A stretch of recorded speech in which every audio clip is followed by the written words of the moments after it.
Oh, hell. Good evening, everybody. It is 10:15. Punch in and welcome to episode 34 of the NXT Night Shift. It is amazing that this is the Thanksgiving episode. And because I promised, I am live from the set of Soul Train, an American musical variety television show. After airing locally on WCIU TV in Chicago for a year, the popular series then aired nationally in syndication from 1971 to 2006. In its 35-year history, the show primarily featured performances by R&B, soul, and hip-hop artists. The series was created by Don Cornelius, who also served as its first and longest-serving host and executive producer. I am Jay Gold, and with me tonight, my special guest host, someone who definitely based his bird with Four Loko, the stuffing to my pilgrim sandwich, the cranberry sauce to my sweet potatoes and marshmallows, and the turkey in the middle of the table, the blue meanie of the blog world order. It is the Four Loko legislator. It is the great brown hope. Here he is, GBH, my man. I think it'd be more of the brown meanie than the blue meanie. Oh, yeah. The great brown meanie. Well, it is What's up, man? How you doing? It's Thanksgiving time, and it is the time of year we all sit down and we all say what we're thankful for. So I'm going to say I'm thankful for my family, my friends, and all the personalities at the Main Event Network, my co-host Caillou, Josh Briggs, and all things NXT. You said the thing. Especially Zarya and Blake Monroe. I know that sounds a little pervy, but that's what I get for having Jayhawk write some of my monologue. So I think Butters would know that. As we say, let's set the oven for 400, I guess. I don't know how long you cook a bird per pound. I have no idea. 17 to be exact. There you go. Then we baste it during or after or during with butter, and we tune into the CW, and let's go live to the great state of California, home of Knott's Berry Farm and Alcatraz. We are on the Pacific Coast Highway in a 1959 Ford Fairlane with the wind in our hair and only the finest medical marijuana on our way to Survivor Series. Maybe she's born with it. Maybe it's Maybelline. Do they have Panda Express for family dinner? I'd do that. Welcome to the Wrestling Road Trip. It's Thanksgiving. Welcome to the NXT Night Shift. GBH, welcome, my guest host, my friend. I am so glad to see you. Thank you for joining us tonight. I think this is the second time I show up on the show. Yeah. You did a couple of one time with Tino with me. Yeah, I co-hosted with you, and then I had that. There was that one time I came in just for like 10 minutes or something, I think. So this will be 3.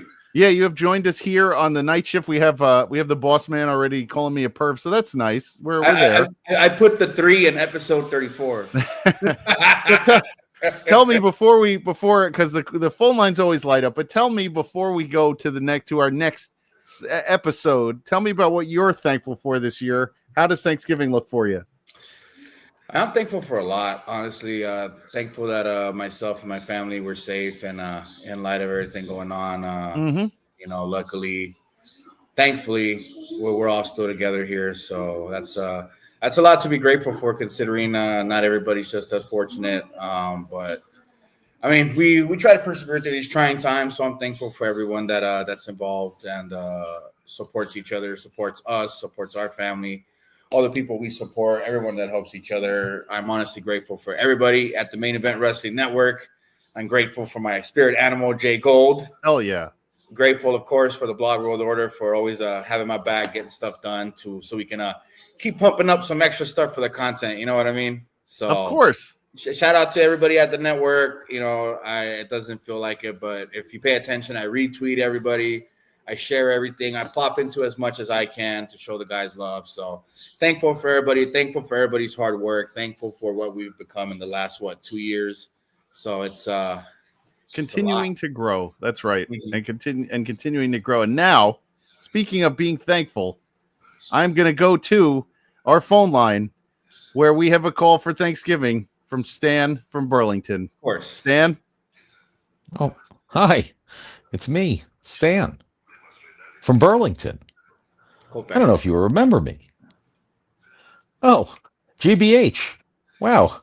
How'd you get here? It's I the didn't great press button. the SAP button on my television. Son of a bitch. But hey, hola y bienvenido al trabajo de la noche. Hey, hey, what's with you guys constantly changing the start time of this show between 10:10 and 10:15? If I didn't know, if I didn't know better, I'd think you were trying to throw me off your scent. It's a good thing I sign on 6 hours early every week. But come on, a lot can happen in 5 minutes. Just ask one of Kyle's Match.com dates. Hey, speaking of Kyle, I wonder where he is. I bet he went back to his hometown ahead of the Thanksgiving holiday so he could get the Wednesday night partying in. Just think, Kyle going up to a bunch of girls he used to be ignored by in high school and saying, "Yeah, you know, I'm in the entertainment biz. I have my own channel. Yeah. Pro wrestling. Yeah. Like 3 hours a week of talking about it. Oh, I get to hang out with Matt Fish." So, oh no. so Jay Gold, I saw you did the whole dad thing and took your daughter to see the next Wicked movie. I sure did. Yeah, you even decorated your face with green sparkly paint. Hey, let me ask you a question. Was this done before or after you moved the cup chair into your bedroom? That's mean. Well, but you guys know it's the week before Thanksgiving, and I'm sure you'll spend some time using puns and clever references to discuss what prominent figures in the wrestling world are thankful for. Well, I know Tino is thankful for a day off. You guys make that poor guy work all the time. And I'm sure Jay Gold's wife is thankful he spends an hour every Tuesday night in the basement doing this show so she can actually get to sleep at a reasonable time without him sitting there with his laptop open analyzing what wrestling tights Saul Ruka was wearing. Oh, shit. Hey, is Mr. boy. Cincinnati there? No, even tonight he's not here. No, even tonight. It's too bad. I like him. I like Cincinnati. Hey, Jay Gold, I don't know if you know this, but Cincinnati has a historical significance connected to a great piece of American literature, The Great Gatsby by F. Scott Fitzgerald. It's celebrating its 100th year since publication, and the title character, Jay Gatsby, was supposedly based on Cincinnati bootlegger George Remus. You might remember there was a neighborhood in the book where ne'er-do-wells lived, called the Valley of Ashes, which was actually Corona Park in Flushing, Queens, and was basically a refuse dump. Hot garbage, kind of like this show. Hey, what doesn't belong and why? Oh, yes. What doesn't belong and why? Yeah, what doesn't belong and why? Yeah. GBH. You got to tell me what doesn't belong, pedo porqué. Okay, here we go. What doesn't belong and why? Okay. A. Jonathan Haidt, renowned author of The Anxious Generation, which has been on the New York Times bestseller list for over 3 years. B. The Snoopy balloon in the Macy's Thanksgiving Day Parade. And C. Jay Gold. What doesn't belong and why? GBH, you first. It's always Jay Gold. I'm going with the author, the guy who wrote that book. Oh, esattamente. Clearly, it's A. Jonathan Haidt. He's a renowned social psychologist who has spent the last several years accurately warning society of the dangers of screen time and social media on development in preteens and teenagers. Unlike the other two, he's the only one on this list not simply full of hot air. Okay, gotta go. Bye. Okay. Stupid. Oh, stupid. Yeah, stupid dad jokes as well. What in the world was that? All right, Stan. Happy Thanksgiving, my friend. All right, so GBH, let's get a little into this because this was pre-taped, and I saw already our friend Kine on Twitter was saying, hey, not his favorite episode. There's my niece, by the way. Hello, Mara. Yeah. So I'm gonna say taped episodes, especially of NXT, are hard to get yourself hyped for because when you already see what happened already a week in advance, you run into those issues, of pre-tapes. Well, why'd they tape it? Where'd they go? The Garden. They were at Madison Square Garden 2 nights, 2 shows for their Gold Rush thing. So they were in New York City. So I'm thinking because of the holidays, they decided not to. Well, because usually when they record something, it's because they go like on a long trip or on a vacation. Like I'm thinking it's Monday, Tuesday, and Friday's episodes, like either the same night or the same 2 nights back to back. But okay, I see what you mean. It's a pre-recorded Gold Rush. Okay. Yeah, I think that they were. I think they were it was pre-recorded so they can do their Thanksgiving for those kids. But Yeah. All right. So there was 5 women's matches and 2 men's matches tonight, really highlighting what they were, the women's division, and a couple of things that I noticed. So they went through all the big moments from last week, which were pretty good. I thought last week's show was actually excellent. I loved the Ethan Page match kicking it off. I liked everything about last week. I liked the women's title change, which they barely addressed tonight on this episode. That's another reason why I hate pre-taped episodes, because after you do a big angle, you can't just rush them back out there in front of the same crowd. It doesn't always work. Yeah. So they weren't going to do the title. I think they're going to have that moment in the Performance Center where they're going to let those people kind of go crazy on them. Yeah, where that crowd hijacks the show, so to speak. But yeah.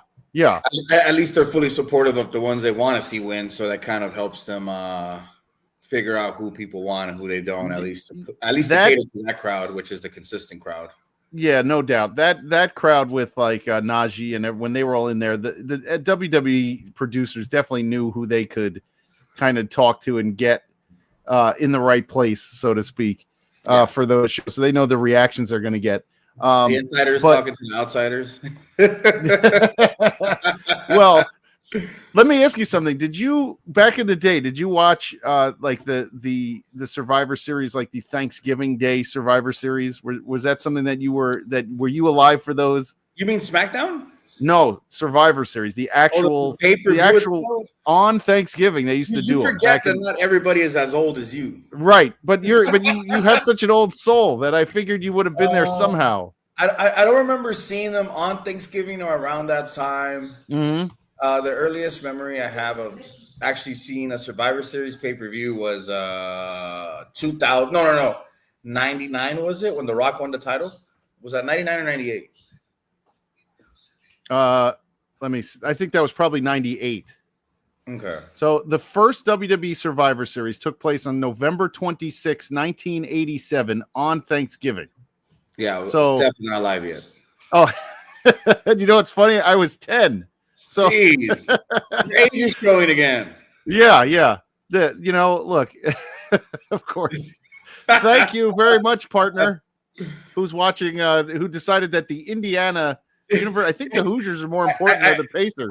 I got one. Jay Gold is so old, he knows Father Time. We went to high school together. Yeah, you were there where they invented the wheel and shit.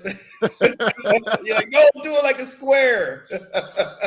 I was there when they invented WrestleMania, so I could say that. I always could say that. Yeah, but so they used to do them like on Thanksgiving, like that was like the thing, and you could get them on closed circuit TV. It was not on regular television. I just remember seeing it, and I have such good memories of like Survivor Series Thanksgiving time of wrestling, as opposed to like now, where I feel like putting war games. We're going to talk about this on the weekend in our preview show, but putting war games instead of classic Survivor Series matches is you have enough talent. There's no reason to think that you can't have Survivor Series matches. You know what I mean? Like, it doesn't make sense to me. I honestly thought after they started doing the Raw versus SmackDown versus NXT that was going to be a thing. Mm-hmm. That would have. But then again, I think that was a Vince thing where they kind of ruined it because he couldn't live with NXT winning any of those matches, so they just kind of hurt everybody. But let's go to something positive, because this match was awesome, and I don't know if you saw it, and I'm counting on you to give me your opinion on these wrestlers as opposed to the match itself. Shawn Legacy and Jackson Drake for the Evolve title. Now, I am a big Jackson Drake guy on the Indies. I didn't see Shawn Legacy one time on the Indies, but this match was banging. Like, these guys really, they let them they were just like, hey, you want to do an indie match at MSG? Go right ahead. And that's what it felt like. There were some huge spots, some double knee flips, I don't know. I don't like white trunks, and Jackson Drake was sporting the white trunks. They always make you look like you're wearing a diaper, but good match. and Jackson Drake retains with those idiots swipe right with him. What do you think of Legacy and Jackson Drake? I am going to be straightforward and say this was part of the show I didn't pay attention to. I didn't get to watch. Not even the match. What do you think? What do you think of these two? I don't know. I don't know about the champion. I already forgot his name, and you mentioned Jackson it twice. Drake. Yeah, Jackson. Thank you. But I like Sean Legacy. I like his style. He's got something going there. He could be a mainstay on NXT for a while. I don't know what the goal is and you know where I got upset was, and you probably didn't see this in the beginning, but they announce it as the WWE Evolve title. They don't announce it as the WWE NXT title. Evolve as it should be its own thing. Why is it called the WWE Evolve title? That's where I was thrown off by it. I'm like, you already devalued it to make people know, hey, it's WWE. It's not another brand. It's just another name. You know what I mean? Yeah. So I was kind of thrown off by the whole WWE Evolve title. That's just a naming thing. I don't know. It's just a pet peeve of mine. Just leave it as its own brand. I don't know why it hurts you to do that. So I don't know. I think it's to avoid confusion because Evolve used to be its own brand, if you remember, in the Indies. Yeah. I was at a bunch of those. Hell yeah. Yeah. So I think they're trying to avoid any confusion, or they're doing the WWE ECW thing where it's like, hey, this is our project now, or this is part of our brand. I mean, pretty soon you're gonna see WWE AAA, like the WWE Mega Championship or the WWE AAA Cruiserweight title. Like that's gonna be a stamp they put on all their marketing. So that's extremely disappointing. it is, but they just have so much that it's like, oh, hey, FYI, don't forget that this is part of our venture too. But it could be worse. It could be TKO's WWE. Right. So we're close to that. Yeah, we're close to that. We may be. They come out. Welcome to TKO WWE Raw. TKO WWE Championship. That would be awful. Like they do the TBS. Here's my issue with like a TBS TNT title. What if you change networks and you're stuck with those two stupid titles for the rest of your life? They've got too many titles. Maybe when they change networks, they'll retire those and then give me something else. But to call it that's like if WWE called it the USA title, the US Channel USA Network title, and then now they're not on USA Network on Raw anymore. So it's Wait, is ridiculous. That what they discontinued it because they moved over to TNN? No, they're no longer are on because they're on Netflix on Raw, so they don't even have to. I mean back then, those that time. Oh yeah, they were on USA, they were on TNN. They were on TNN. They were on TNN for I don't know, probably 3 years was it, or was it a 5-year run and then they switched back to USA? Because I think so. I think Spike was TNN. Yes, Spike became TNN. So that was like I think 4 or 5 years, maybe. Yeah, and then they jumped it and put on TNA on there. So yeah, I remember TNA was on Spike. I remember that. And ECW was on TNN. That was the ones where they wouldn't let Paul Heyman do anything. So every week he came out on, and they shit all over TNN. I don't remember. Wait, yes, no, it wasn't a TNT. No, TNN. They were on the Nashville network. Okay, that's what TNN. That's what TNN was. Let's be honest. The Nashville network. WCW was on TNT. I'm sorry. Yes. Yeah. So all right. So we get initials and acronyms, and titles named after initials and acronyms. Right. All right. So after that we get Ethan Page and Sol Ruca, and now they're planting the seeds, which every week I know Kyle and I are always so happy to see Ethan Page, and now you see Ethan Page planting the seed in Sol Ruca that she doesn't need Zarya. She shouldn't be out there. Zarya screwed her last week. The old lady of the sun. Yeah. Yeah. And so now Sol Ruca is now going to be double thinking everything. And I like Ethan Page as an absolute heel like this. This is where Ethan Page shines. He didn't have to be goofy. He could be conniving. He could use his brain. Ethan Page is the 5-tool athlete of WWE by far. He's got a lot going on, to be honest. Mm-hmm. He's got his plate pretty full. I have to say, look at the AEW stars that have come back over, and they're not even, and these guys not even come back. Ricky Saints, Ethan Page, come over from AEW, never were in WWE in the system, and have absolutely taken over as far as what they can do. Ricky Saints was in the system. Where was he? He got beat up by Ryback. Oh, that long ago. Okay, all right. He was still there. He was in the developmental system. I don't think NXT. I don't think it was FCW either. But he was one of the extras, and I think he had been there either a little bit longer before that. Kind of like MJF was security. Well, but just doing extra work doesn't necessarily mean that they were in. No, I think he was signed. He was signed on to the Fed, unlike MJF. Well, Right. I don't know if MGF was signed or not, but Ricky Saints was signed. He was a WWE, technically a WWE talent. All right, I will say that those two guys who have cut their teeth in AEW, Ethan Page by far has shown that he could do, because Ethan Page now has worked for every large company in wrestling, every television company. He worked for TNA, he worked for AEW, he's worked for NXT, WWE, he has worked for MLW. Ethan Page, he worked for Evolve.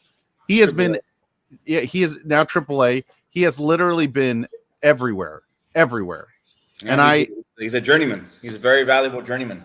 I mean, he's more than a journeyman at this point. This guy has proven that he, is. Oh yeah, Penta also until his injury. I meant compared to other talent that have like a similar history that he does. He's probably one of the best journeymen that has actually been able to go back and forth to places and to finalize be in WWE to just now he's found a spot where he might not have to ever leave. I think this is where he can retire at WWE. They will find something for him to do. He's one of those guys that you could see being an agent afterwards, helping the young guys kind of write their stuff. Because I don't know who's writing his stuff, but he is spot on every single week. So then we go from that to the Speed Championship, Zarya and Fallon Henley. And I'm going to say, I love Zarya. I did not think this match was a showcase for her, as she's a pretty much a power wrestler. She's not a jumping, and she can't be Jasper Troy, who just puts a beating on everybody and then, can do it in 3 minutes. She's a little bit more slow as far as her moveset. She does a lot of power moves. I don't think this match was a good showcase for her. That's just my opinion. I think to go 5 minutes and then Ava comes out and says the match can't end in a draw. We're going to do sudden death. But let me ask you a question, GBH. Isn't every match sudden death? Whoever gets the first pinfall wins. Yeah, and if it's a draw, it's because of a double count out, a double DQ, or a double pinfall. But everything is a sudden death. Whoever gets the win wins. It's unbelievable. It's like assless chaps. Aren't all chaps assless? Yes. Why? The name is redundant. And yes, all chaps are assless. That's correct. So it's redundant. But then we got, I think also, I was looking at, I don't know when this match was taped in the sequence, but the crowd was pretty dead. And when they showed stuff in the crowd, there looked like there were a lot of empty seats. So if they were filming 4 hours of NXT that's a long time. That's a long day. And you could hear a pin drop in certain spots during this match. And I felt bad for everyone involved, because you were like, okay, I was really hyped for it. I just didn't think it was the best showcase for Zarya. Just my opinion on that one. So I don't know. So we go and now Fallon Henley is the new champ. All of Fatal Influence screws over Zarya. The crowd at one point was saying, "You screwed Soul" to Zarya, which I was like, okay, maybe they're back in this. But I don't think this match was the proper showcase for Zarya. I think Fallon Henley's going to be a very good speed champion. I think she can kind of do a little bit of everything. She was the North American champion. I'm all for it, whatever. But I don't think that was the right spot for Zarya. And I think eventually they'll figure out what they want to do with her. But I don't know what to do with her as a singles wrestler. I got a little nervous tonight. It's like when you watch your favorite player and you're like, are they missing a step, or are they not as good as I thought they were? I was watching. I got a little nervous for Zarya. I'm like, is she not as good as I thought? Everybody keeps calling for them to break up, turn on each other, and that's just the easy writing. But when have they been known to go for the easy writing, in a sense? You know what I mean? Yeah. There's for this one, that's too easy. It's too on the nose, too predictable. I mean, have they announced the draft yet? No. You got to draft Sol Ruka, is what I think. I don't think that's happening until the fall, till the spring. I make you a bet we don't see a draft mentioned until at least March. Damn. Or even before, even after WrestleMania. I don't know if they can draw that out that long, but they don't have to draw that out, but they can end that. And I don't think you're going to see her in a classic draft format. I think eventually she'll show up just like Lash Legend did on SmackDown. Oh, so maybe pre-draft. Yeah, like I think she'll move before that, and I think you could have if you play your cards right with Sol Ruca, if you move her to the main roster, you could have a Chelsea Green Sol Ruca at WrestleMania, and that would be something for the U.S. title. I mean, you could do something for it. And Zarya can still do her thing down at NXT, whether she turns or not, because if they break up with each other, you got to do the angle of Zarya versus Sol Ruca. But who do you book to win there? I don't know, but if you keep having her Ethan Page in her ear and Sol, imagine if they choose the other way around and they choose Sol to go heel, that would be something. I have to say that would be absolutely something I am all for to see if that's the direction you could go somewhere that I didn't expect. How many other popular female baby faces do they have? I mean, you have Tatum, right? You have Ren Sinclair, you got Lola Vice, you got Jordan Grace. Yeah.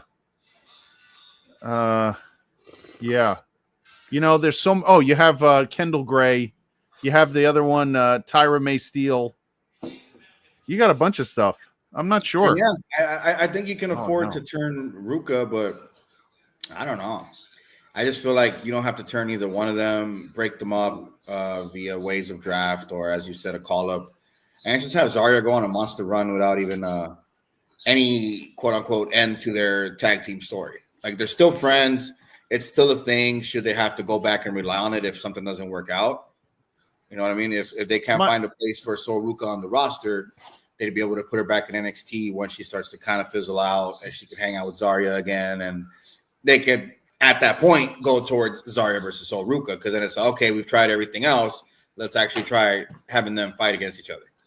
The problem is, and you probably can understand that this where I'm coming from here is, if she keeps losing, it won't matter. Like, how excited would you be for a Sol Ruca Zarya match where Zarya has lost her last 4 matches? Like, it doesn't matter. Like, you can't keep booking. That's the problem also with booking yourself into a feud that people want to happen. There's no credibility if both of them, if Zarya keeps losing. Yeah. You know what I mean? Like, who cares? Like, oh, Zarya, you're so tough. You're gonna come in and do, like, it doesn't make sense. So she has to win, and she's got to win convincingly. And when the time comes for one of them to turn, there'll be some juice behind it. But right now, I don't see, I don't see the value in the turn just yet. But I also see, if you could do Sol Ruca as a heel, you might be onto something, and the fans can really get behind it. So I'm not sure. But after that, we go to this Shiloh Hill guy again, who's playing on the dark web, and I'm just going to go with, I just wrote no. Don't push this guy. I don't care about Shiloh Hill. I never watch LFG. I know Kyle loves him or loves LFG. Yeah, exactly. Thank you. The only Shiloh I know is that one movie about the dog from the 90s. About the dog? Yeah, a little dog named Shiloh. Wasn't that Milo and Otis? No, Milo. It came out before that. No, Milo and Otis came out way before that. That movie's old as dirt. Hold on. I think dog that movie's movie. Actually younger than this, so it's not that old. Hold on. Dog movie with the dog named Shiloh. Shilo. Oh, the movie was called Shiloh. Yeah, that's it's about a beagle. What I said. It's a family drama about a young boy named Marty who rescues an abused beagle named Shiloh from his cruel owner. You know what? We don't make enough movies like that anymore. Shut up, Kyle. Shut up, Kyle. He's so stupid. He keeps coming after me. All right, then we get Cena doing a pre-tape, which I knew they were going to do. There was no way you were going to put Cena out in front of everybody, even though you could have, because you were at MSG the night before, and he did the men's Iron Survivor challenge. I don't think I've fully embraced whatever the hell the Iron Survivor match is, but it's got good talent in it. It's got Javon Evans, it's got Miles Bourne, it's got Leon Slater, it's got the kid from Dark State who wears the glasses, the former football player, and someone else. That's the white dude, right? No. I know you love the white guy from Dark State. I'm just saying it will never be the white dude. I know he's your favorite wrestler, and you had mentioned he cuts the best promos or something. Right. But I'm gonna say, I think he has that, like, as long as he doesn't talk, they're awesome. Right. I'm gonna say that we can put that on a shirt. It will never be the white dude. Yeah. Ever. He's never gonna get chosen. Oh, Sorry. okay, Kyle. Thank you. Dion Lennox was the one who was chosen. Okay. So Cena does that, and it's all pre-taped and whatever. Then I would say the match that I thought was the match of the night was actually Jordynne Grace, Xia Li, and Kalani Jordan for the TNA title. That triple threat was actually awesome. The crowd was all the way involved. The crowd was all the way in it. And I got to say, Jordynne Grace was very good in this match. They all were very good. I don't understand Jordynne Grace's presentation anymore. I just don't know what they're doing with her. But the match itself was awesome. Kalani Jordan's going to be a star somewhere one day. I don't know when her time will be. It's not yet. But I'm glad they gave the title back to somebody in TNA, even though Xia Li is a former WWE wrestler. Whatever. At least somebody else has it. I don't know. So, I just feel like after the Rumble, they should have had her called up or at least featured more on Raw or SmackDown slowly to build her up. But she didn't have a contract. She was still in TNA. This was before the TNA deal. I mean, after they had signed her after the Rumble. Because when she came out the Rumble, everybody was like, oh, like, who's this? Who's that? Like, you know, we knew, but there's still going to be some people that didn't know who she was. Yeah. And then putting her in NXT wasn't exactly a bad move, but she didn't have to be there that long. She could have just been there a month or two and then just put her on the main roster. Because of this year, there's been an overflux of PLEs, so to speak. They're kind of doing shotgun booking where they're just booking every 2 weeks, as opposed to long-term storytelling where if it's not the bloodline, your story's not going to get as much love. So I think what's happening here is that they really do. I mean, if you look at the roster up and down now, you can't really put Jordynne Grace anywhere. Yeah. I mean, to be honest, they made it work with Chelsea with finding Alba Fire or something to do. I mean, Piper Niven was going to be there. That's a given. They work very well together. But adding Alba Fire with Chelsea Green, helped find a spot for Alba Fire in the process, who's the former longest running UK women's champion of all time. So to find a spot for Jordynne Grace would probably be pretty difficult right now. I mean, you could have probably put her on SmackDown, but she would have been stuck in that revolving door with Tiffany Stratton and Nia Jax. So now, here's the other thing. I to put them into a situation. If you wanted to get some more eyes on them so that you knew what they had, instead of doing the 5-on-5 War Games 5-on-5, you have 2 rings. Give me 5-on-5-on-5. Give me an NXT women's. Yeah, that's what I said earlier. If they would have kept the Raw versus SmackDown versus NXT, or not even for the whole show, if it would have just been like you said, the War Games matches. Yeah, I mean, they did a triple threat War Games once with who was it? Authors of, and this is on NXT, obviously. Authors of Pain, Undisputed Era, and Sanity. The 3 biggest stables on the brand were fighting each other. That was a great. That was a great match too. That was a great. Actually, match. No, it was for the tag titles, but you had 3 stables that carried. Well, AOP wasn't really a stable; they were a tag team. But you had 3 different teams that wanted those tag belts, and then you had Sanity who just wanted to. And now you don't even talk about them. Even Dark State has them, but there is nobody to challenge them. And if you saw last week, Hank and Tank lost the Noah titles. They were the Noah tag champs for 5 days, and then they lost them. So they flew back and then got flown back out for a match and dropped the belts. They're like, hey, I don't think they ever came back. I think they were on that whatever that loop is out there. They won the tag titles, and then the very next show or 2 shows later, while they're still out there, they lost the titles. So so on paper they lost it 5 days ago. Listen, if Noah doesn't want to have you hold your belts, then we're even more of a bigger problem because was the champion out there for a while. Yeah, Inamura is now the champ there. He won the belt, but Omos, at least partner, right? At least Omos did not come out with Obafemi when he came out with Ricky Saints last week. I'm not sure what Omos is. I don't know if you can book it. Fantasy book it for me. What is he supposed to do? I called it for the AAA that he showed up at AAA and he showed up and he won the their version of the Royal Rumble. So he won the Bardo Cup. So now what? Now I don't know. I think he's going to be an attraction, like at NXT Live events. When Obafemi was NXT and North American champion, I wanted Omos to be one of his challengers. Like, yes, it's right. You can have Omos anywhere at any time. There's really no restriction to him. It's just fucking Omos. He shows up, you know who he is. And if you don't, you're going to see this big, giant, imposing character, and you're already interested. You're already caught on. Well, but that's the thing I thought they were going to do with Jasper Troy, which was going to make him this big monster of an attraction. And what they did was they threw him right into that match with Obafemi, and he lost another match. And then that was the end of it. That was the end of, They don't know how to book monsters anymore. I mean, Josh Briggs is a strong case for. No, he isn't. He's and that's not me talking shit. Like, he's a big guy, and he does big man moves, like the big boot, the choke slam. Yeah, but he moves differently. He's But I mean, if you were to incorporate more big man offense into his arsenal, he could be pretty dangerous. I mean, he's got the height for it. You know who he could be? Tell me if you see this. You know who he could be? He's built and kind of has the same frame look as Test.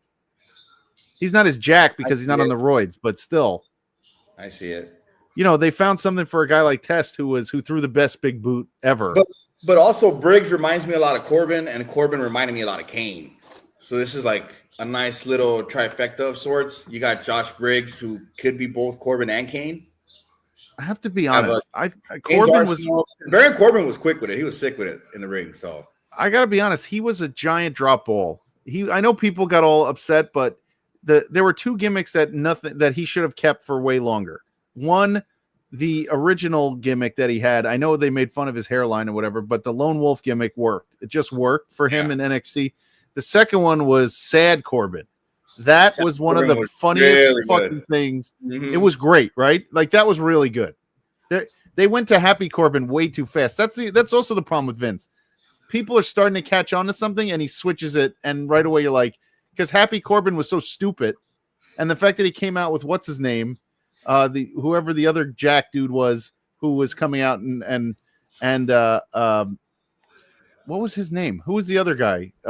Madcap Moss. That guy was a fucking idiot.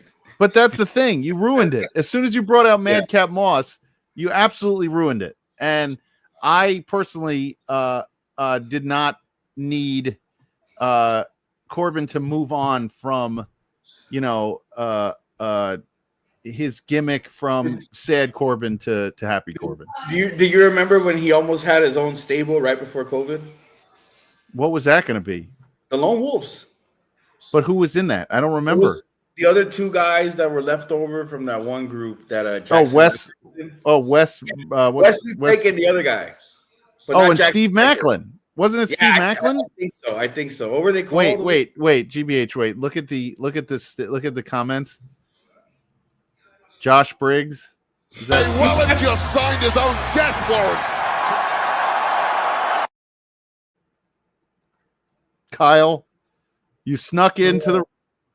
He's in there. He snuck in just to do that. Now he's gone. How did he get past security? Yeah. How did he get past Tino in the locker room? Look, that's why you haven't seen Tino for a while. Security has already disposed of him. They threw him out of the building. How? Throw him out. I'm gonna say to everybody who's watching, I did not do that. That was the boss man who jumped in just to get that picture on because he's a putz. He was like, they're like, well, who's Tino? How do I know when I've seen Tino? I was like, you're just gonna see a guy walking around saying it's Tino's time. It's Tino's time. That's the guy. Get rid of that guy. Throw him out of the building. And they said, yes, sir. I say Tino is Kyle, stop it. Shut up. Tino has put in the most overtime for the network. I don't understand how you guys are paying him, but if I had been in charge of payroll, I would have already written this guy up and been like, why are you racking up so much overtime? This because he found out there's no more tax on overtime, so Tino is working hard. He's making all that firefighter money like they work overtime. I think we have to work 70 hours to get benefits, and it's only you guys only cover like 10% or something. That's correct. We don't have the best benefits here at the main event. We got him. Up with Kyle. We do have them.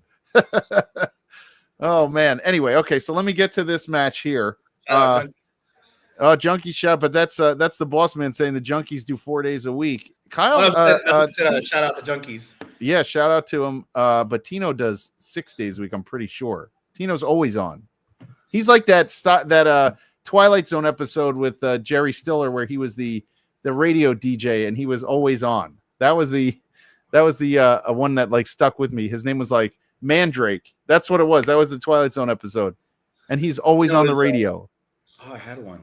Tino is Scott Steiner from TNA when he's like, I got freaks 9 days out of the week. Tino works 9 days out of the week. 9 days out of the week. Right. He doesn't work your standard 36 and a half. Anyway, now 37 and a half is standard over on the East Coast. That's here. 37 and a half hours. That's considered a full week. Over here, people aren't scheduled for less than 48. 48? Yeah. But you're not considered, you're full time after 37 and a half. That's the federal rule. 40. Has to be 40. Oh. New York, New Jersey, a little different. It's 37 and a half to consider full time. Over there. It does. I just play it. Well, you're not wrong. It certainly does. It sucks. My mom in Florida is like, how do you? I'm like, it's cold and raining. She's like, how do you deal with it? I'm like, I don't know. I just, the leaves are in my gutter. Like someone's got to go up there and help me. Like everything sucks. I wouldn't know either. Over here, when it rains, it's hot. Yeah, exactly. I don't mind rain as long as it's hot. I don't mind rain. You know all about here, right? You got family. What you said? Yeah. I don't mind rain as long as it's warm. I love California's weather. I like Florida's weather, but New York, the coast sucks. So, but you know what? A lot harder to get fired in New York and New Jersey than it is. And you guys like else. Godzilla too? Well, sometimes Godzilla. But I'm saying, you know how hard it is to get fired in New Jersey? Impossible. New York is a little bit easier. It is at will, but New Jersey, you have to have performance plans. You have to have paperwork. Impossible to get fired in New Jersey. Impossible. So if you're looking for, once you get a gig here, it's easier. All right, let me just do this real quick. We are at 224, I think, as far as our subscribers. We're asking you to tell a friend, subscribe, tell your friend to subscribe. We're looking to get to 250 before the year is over. And that is something let's get there. Come on, let's get at least to 250. We'll aim. And then by Memorial Day, when we do our 24-hour stream, we'll aim for, 300. So I think it's a fair, asset for us. We're just we're at 225. That's crazy, man. What'd you say? We're only half a year away from our next 24-hour stream. I can't believe we did the first one. That was awesome. I don't care what anybody says. Nobody does what we do, and that was awesome. That was a great experience. So was the 12-hour. I got to say, it was a lot of fun from everybody. It's going to be fun to see if we could top it this year. I'm still trying to do in my room behind me. I'm going to do my Cribs episode. I got to do that where I show off the collectible room that I got and put that up. We got to get our content up, but we will. We certainly will. I already saw that Tim Vicious put in an application to have strippers on the show. He has to clear that because I don't know how much we're allowed to put on the network. You got to make sure. No. I think he meant male strippers. Oh, I'm still going to say we probably. Never mind. I'm just kidding. They're all not strippers whatsoever. We go to. What'd you say? There are no strippers here. Not yet, at least. There are no strippers here. Right. These aren't the strippers you're looking for. Right. Oh man. Anyway, we get to our next WWE Evolve title match. Kendall Gray and Laney Reed. Just call it the Evolve title. It's okay. Just call it the Evolve title. It was the WWE Women's Evolve title, and I'm going to say that was a great match. I am all in on Kendall Gray, literally all in. I think she is another talent that I could see going right from Evolve up to NXT faster.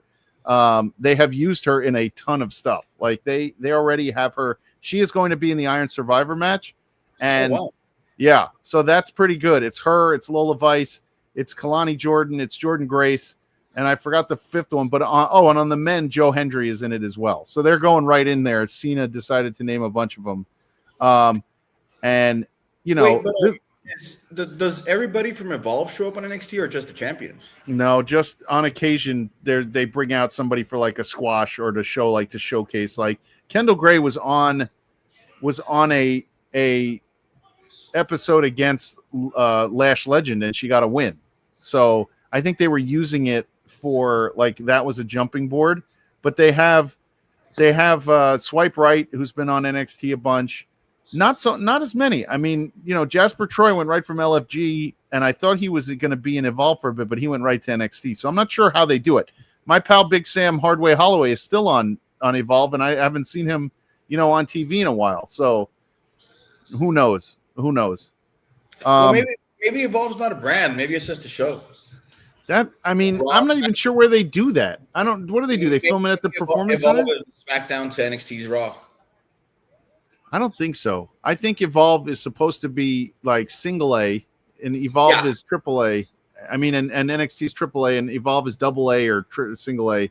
Or no, double A, and then WWE ID shows are single A. Kind of like how they run that. But I don't know. I like that Kendall Gray. I think she has a lot of talent. I think she's got the looks. They are really happy and high on her. So she beats Lainey Reed. Fatal Influence does not have every belt, at least, on the roster. They only have Speed and the women's title. And Speed, who knows? Looks like a toy, that belt. That's more than enough. 2 belts is fine. It's plenty. Since they don't have women's tag titles on NXT anymore or anything, I don't think you're ever going to see the women's tag titles won by an NXT team ever. I just don't see it. There's no reason for it. Yeah, the missed vote with Jakara and Lash. They should have won those. You're 100% right. That was the time to do it. And now Jakara Jackson is the hardest name for me to say. Mara Sade or whatever she goes by on TNA. That's her name, by the way. I'm surprised. For now. Yeah, I'm surprised you haven't seen it.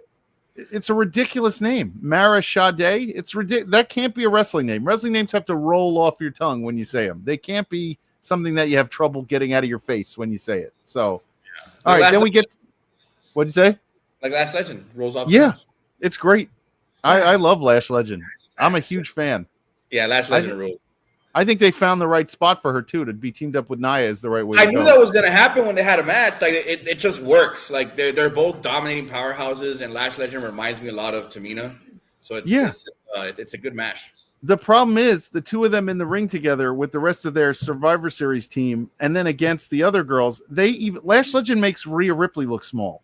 Yeah, like Lash Legend is so jacked and athletic and big looking that she makes Charlotte and Rhea Ripley, the two tallest on their side, look small, and she makes Alexa Bliss and Io Sky look like children. She's so tall, like, and so big. They jumped on their back. Did you see that on Raw the other night? They jumped on their backs, and Lash Legend threw her off like she was a child. Oh man, that's why it works. Like you need stuff like that. If they're not going to put any titles on them, at least help them draw some interest. Let them walk around and beat people up. Let them be bullies. Let them be an imposing force. Nia Jax is a former queen of the ring, a former women's world heavyweight champion. There's no way either one of them comes out looking bad from this. So it's going to be fun to see Lash Legend dominate at War Games. I am most excited for that. I'm going to say, I better see some blood. There better be something. He's going to throw Io and Bliss around like sacks of, like literally sacks of oranges. Just whoop. Yeah. I want to see the mistake, like when Sid, who did he powerbomb? Was it Brian Pillman? Almost killed him. Who was it when he did that in War Games when he hit the top of the cage and then dropped him on his head? That you ever see that video or no? No, probably not. You'll have to send it. Hold on. I'm going to find it while we're talking because I just want you to know who. This was. Let's see, Sid Vicious in War Games. Who did he powerbomb?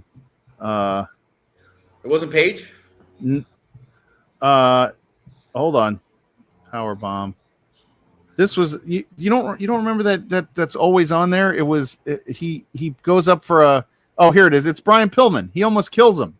He goes ahead and he puts him up in a power bomb, and he ends up hitting the roof of the cage and putting Brian Pillman down on his neck because it was too high. So that's why I want to see Lash Legend lift somebody up, hit the roof of the cage, and put him down on the ground. Jesus. That's what I'd like. The cage is insanely high. I think I went a long way for that one, but that's what I would like. You know what's going to happen? Io Sky is going to put on the trash can again, but except this time, Lash Legend's going to catch her, grab her, and throw her into everybody. That would be great, by the way. If she does the flip, with a garbage, first of all, they should practice that. But if she does the flip with a garbage can onto Jax and Lash, and they catch her, and then they just launch her across the two rings to the other side with the can still on her head. Now we're talking. Now we got a new spot that you can show on TV for a long time. So, and everybody will lose. Yeah, and then let's get to the main event.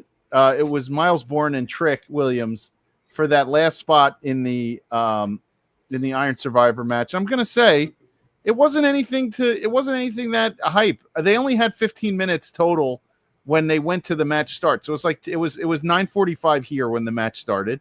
I don't think it was anything remarkable to start. Like I wasn't like, oh, this was a great match. Miles Bourne wrestles like Randy Orton. Miles Bourne looks like Randy Orton. Miles Bourne is, does his thing. Trick can only work with what he's got. And I think it was just kind of a blah match that ended with Miles Bourne winning. I don't know if now that Trick lost, if now we can get a different direction for Trick, unless he's going to come running out again in the Obafemi Ricky Saints feud, which I don't want either. So I'm not really sure. I think it's time for Trick to go up to Raw. I think he's done all, or SmackDown. I think he's done all he could do here. I don't know. I think he stays a little bit longer. What are you going to do with him? What's the point? That's what I'm saying. You keep him in the main title picture, because if it's not going to be Saints and Oba, who else is it going to be? No, well, you got to build. That's the other problem. They don't have a men's division that I think they don't have. They don't. If you don't pick Trick or Oba now, who else do you pick? Well, it's either at least for right now. At least for the next month or two, who do you pick? Well, for the next month or two, it is Ricky and Oba, but I don't know what you do. You're right. I don't know what you do. I don't know. You can't go back to Trick. You can't. I think I don't know. I've always been a very strong advocate for NXT just sticking as the third brand as opposed to being the brand where you pick call-ups from. Mm-hmm. And Trick Williams is one of those people that has an aura to carry that brand. So, but he did his thing already. He did. Yeah. I mean, that's true. But I mean, when you do your thing in SmackDown, you don't get called up to Raw, or you get switched over to Raw. You've done all you can on Raw. You get sent back to SmackDown. But what is there for Trick to do on Raw and SmackDown? Like, they can't even find anything for Carmelo Hayes to do, unless they put him back together. But that kind of defeats the purpose of the call-up. You build Trick as a solo star just to put him back in a tag team. Yeah, I don't know. I don't know what the answer is, but yeah. Well, GBH. So we are coming to the end of the shift tonight. So I would say this show tonight wasn't my favorite. I think there was a lot of room because of it was pre-taped, and I know it was the holidays, but I'm thinking, I was very excited. I wanted to just episode. I was like, oh, well, what's your fucking problem? No. So stupid. No. Why would I do that? No, but I also want to say our boy Kine, who joined us last week, he sent in his thankfulness this year, even though he is not American. He is saying he's thankful for John Cena, Sol Ruca, and me, Jay Gold. So you know what? Kine is the best. Kine loves me. See, he doesn't give me Josh Briggs images and nonsense. He doesn't start that stuff. Whatever, so, man. Whatever. I'm just saying he doesn't take advantage. You get one fan and it gets all to your head. What? Listen. If Waters is watching, send Kine the cracked ice parallel. He's probably the only one who really wants it. I have to be honest. I don't know who's getting that one, but I'm getting a delivery, and you're getting a few of those packs, aren't you? So I haven't signed anything yet, but I will sign for anybody who wants them, and I'll send them back, and I'll pay my own shipping. So don't worry about it. If you guys want to sign one for your collection, some people like them like that. So whatever. It's fun to have a signed card. I'll sign cards for people. That's great. I don't charge. I had one J Gold autograph. I woke up and I checked my mail, and there were two more in there. Somebody just gave me. I don't understand. I went outside and my window was broken. Sending me their J Gold autographs. Right. I already have one. This guy, my neighbor was mad at me, so he broke my window and put my J Gold card in my car. Said, "You take it." Yeah. I remember for a while there was that one, like, oh man, pay attention to your cars, guys, because I came back to my car and my window was busted open and somebody left a bunch of Laker tickets in there. Right. They do that with it's the Jets too over here. We say that joke all the time. Man. Well, this week on IW Guide, it's just me and Butters. So on Thursday, we're talking to Neo Pro Wrestling champ Matthew Taylor. So check that out on Thanksgiving. So if you're working out before you eat your turkey and whatever, put us on. Watch this show every night for the next God knows how many nights, so we get our views up. And check out GBH's blogs on the Blog World Order. What do you got up there now? Are you doing a Survivor Series one or no?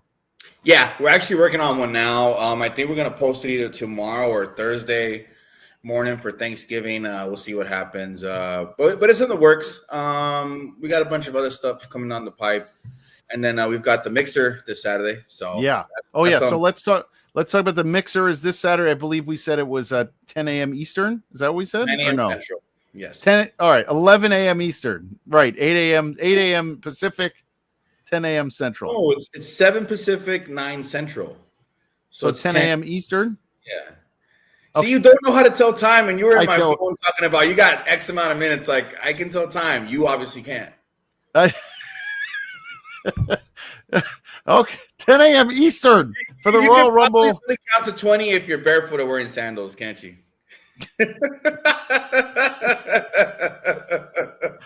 That's what Cool Runnings, by the way. It's not that I don't know time. It's that I don't. The time zones sometimes throw me out. Nice spelling there, Kyle.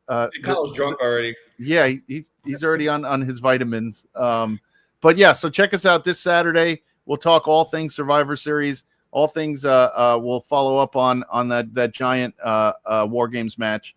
And we look forward to seeing everybody then. Otherwise, GBH, have a wonderful Thanksgiving, my friend. You are the best. I appreciate you coming on and keeping the momentum. And I wish everybody out there from the Main Event Network a happy Thanksgiving. And we will see you next week on the night shift. Thanks again. Hey, guys.